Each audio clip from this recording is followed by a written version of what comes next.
Example 5.27.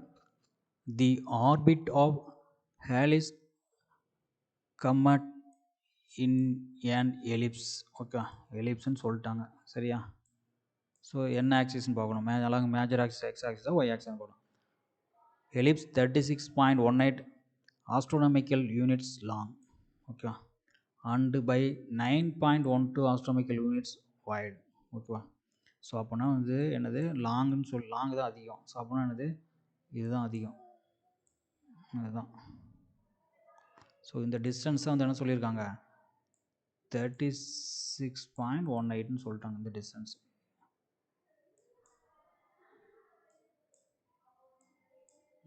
வந்து 36.18 சொல்லிட்டாங்க. So and white is,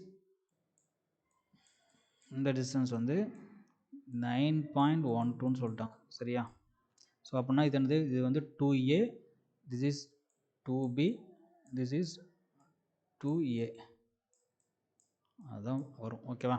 so 2a astronomical units wide, find its eccentricity கண்டுபிடிக்க சொல்லி, இதோட எக்ஸென்ட்ரிசிட்டி E கண்டுபிடிக்க சொல்லியிருக்காங்க. ஓகேவா?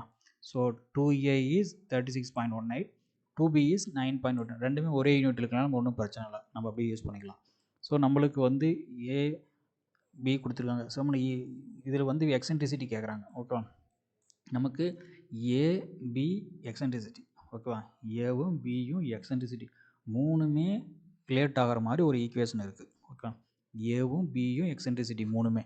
So that is B square is equal to A square into 1 minus e square. B square is equal to A square into 1 minus e square. So B square by A square is equal to 1 minus e square.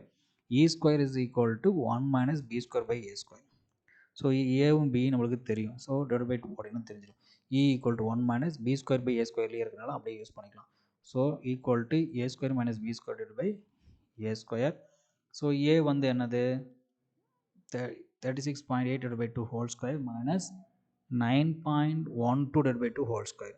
இங்கே 2a கொடுத்துருக்குது. So அதனால் வந்து AB தான் நம்ம substitute பண்ணோம். So A square is 36.18 divided by 2. ஆனால் இங்கே ஏ square இருக்கும்போது ரூட்டில் இருக்கும்போது நம்ம தனியாக எடுத்துட்டோம் வெளியே. ஸோ ஸ்கொயர் தேவையில்லை, ரூட் கேன்சல் ஆயிடுச்சு. ரூட் இதுக்கு மேலே மட்டும்தான். சரியா? ரூட் வந்து மேலே மட்டும்தான். 36.18 divided by 2.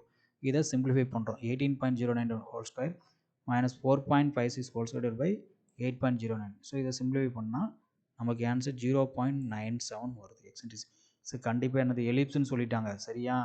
கண்டிப்பாக என்னது எலிப்ஸ் இஸ் எக்ஸென்ட்ரிசிட்டிஸ் லெஸ் தேன் 1. ஓகேவா?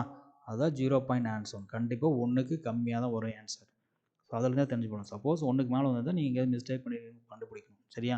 ஸோ எலிப்ஸ்னால இது கிரேட்டர் தென் லெஸ் தேன் 1. அதுவே வந்து ஹைப்பர்போலாவாக இருந்தால் கிரேட்டர் தென் 1, பேரபோலாவாக இருந்தால் ஈக்குவல் டு 1. Okay, thank you.